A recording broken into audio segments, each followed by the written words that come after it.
big city as Chicago, how do you use your environment to network? Well, we're actually very fortunate to be in such a large city like Chicago because there are endless opportunities for us. But it's very important for everyone to realize, no matter the size of your chapter, the size of your city, whatever, it's just extremely important to get out there and network. One of our goals as a chapter is to internally and externally network, which means that we want our members to know each other, but we also want them to know the professional world.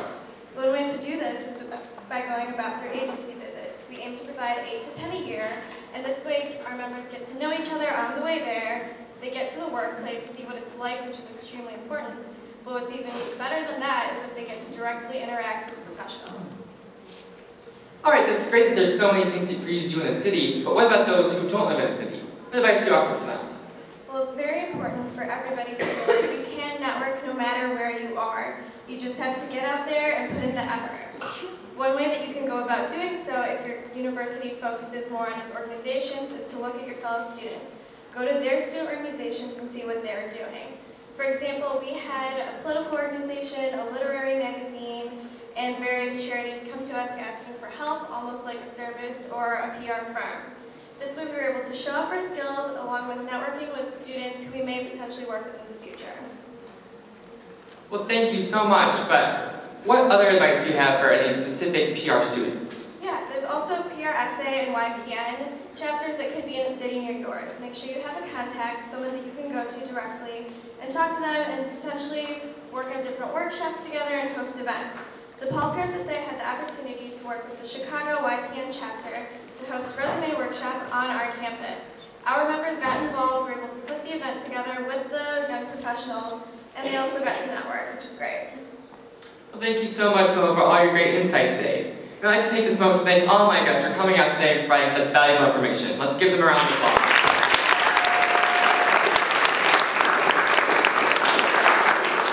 As DePaul PRSSA came to National Conference, there were 3 points that we wanted to get across. One is to work with your organizations in your city and campus. It's important to be well-rounded and help out the community. You never know when someone's going to come back and return the favor for you. 2, you need to know your professors. These are people that work in the industry, know the subject, and they genuinely want to help you. 3rd, go beyond your chapter. You need to network with other chapters and get out there. You can go on agency visits with other chapters, which is something that we've done. We've invited people from the Midwest to go on visits in Chicago. You never know who you'll meet, so it's important to be well-rounded and network with everybody. As we saw with Marissa, meeting her Edelman contacts, and then led her to Lisa to work in the community. Networking is a very important thing because this is what brings the great opportunities to your chapter. All right, studio audience, if you have any questions for me or any of my guests today, please feel free to ask away. In a moment. No, it's okay. You guys can raise your hand. We'll just use that one.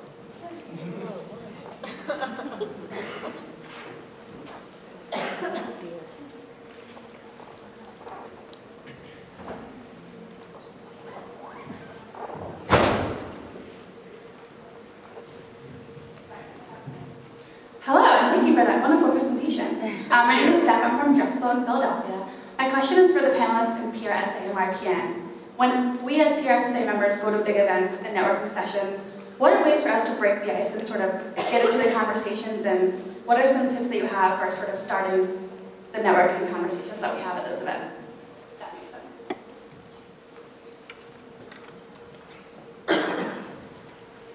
A great way to really break the ice is kind of ask how they got started, ask why they joined the company that they did, as well as tips that they have for our students like us. And then one more thing is that I've learned this in many of my classes too. It's just when you ask someone about themselves, so it can even be something like a little personal if it's not quite professional. I mean, obviously you're still going to keep it professional, but if you ask them what brought you to this position, what university did you go to, people love to talk about themselves. So it's fine. I mean, just ask them something that they can relate to. You have a question over here? Oh, you go ahead. My name's Dusty. I'm from the Utah State University chapter. As far as running YPN events, as far as it goes, like who do you invite, how do you run it, how long is it, what are some things that you do when you run a YPN event? Well, YPN, I'm sure everyone knows, but it's the Young Professionals Network.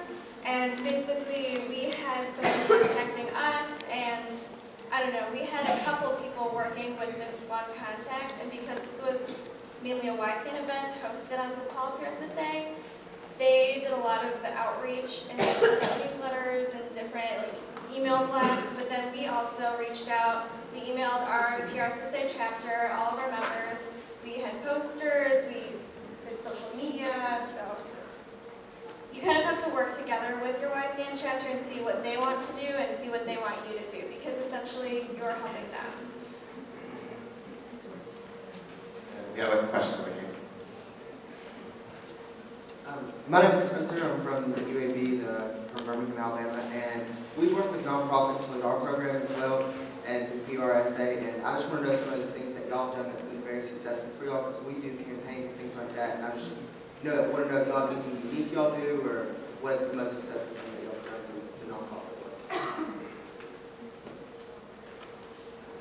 Well, I guess I was going to say, like, the Boogie Night Bounce event that we talked about was definitely a really successful one for our chapter. Like I said, we were able to create a logo and do other things for them, and that also kind of serves us as something that we can add in our portfolio, things like that.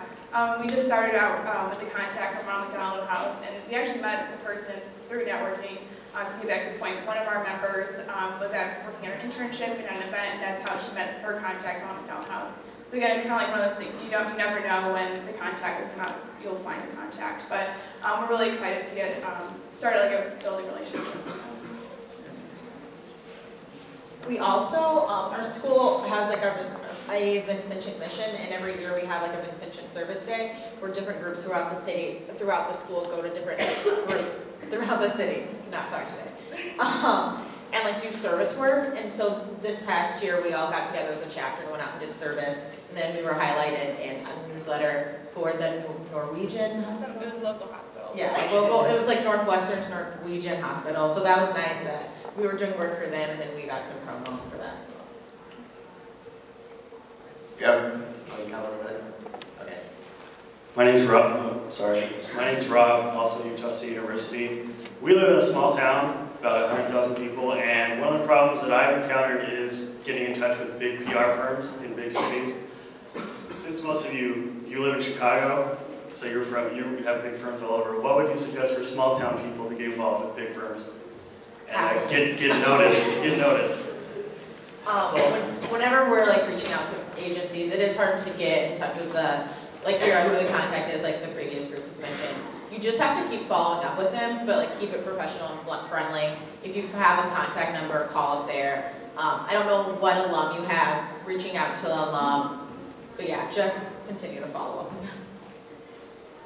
And then I think it kind of goes along with the same idea that you just have to put yourself out there. And if you can even go on Twitter, like find them there. So. Yeah. I definitely would say the Twitter thing helps. We have this corporation in Chicago called Rock Introductions, and I really wanted to get in with them.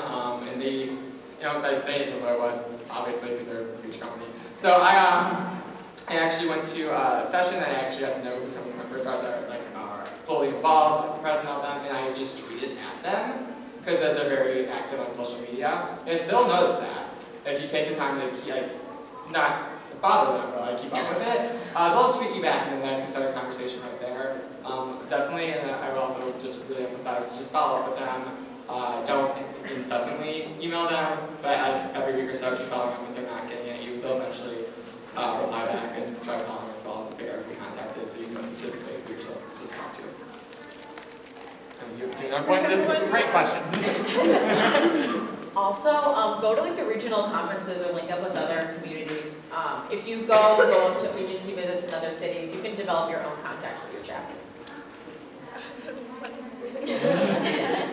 It's like if you have networking events or something, don't be afraid to go alone. I know that's how a lot of my opportunities have come, because you stand out. People notice when you're doing something to help yourself, and it looks really good. So just don't be afraid to get whatever you need to do.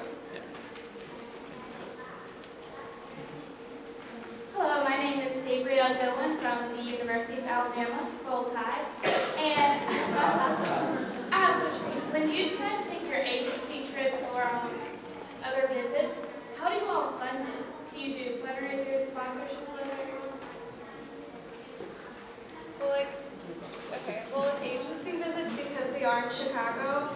It's really easy for us because we have a public transportation system, so it's like $2 for someone to take the train.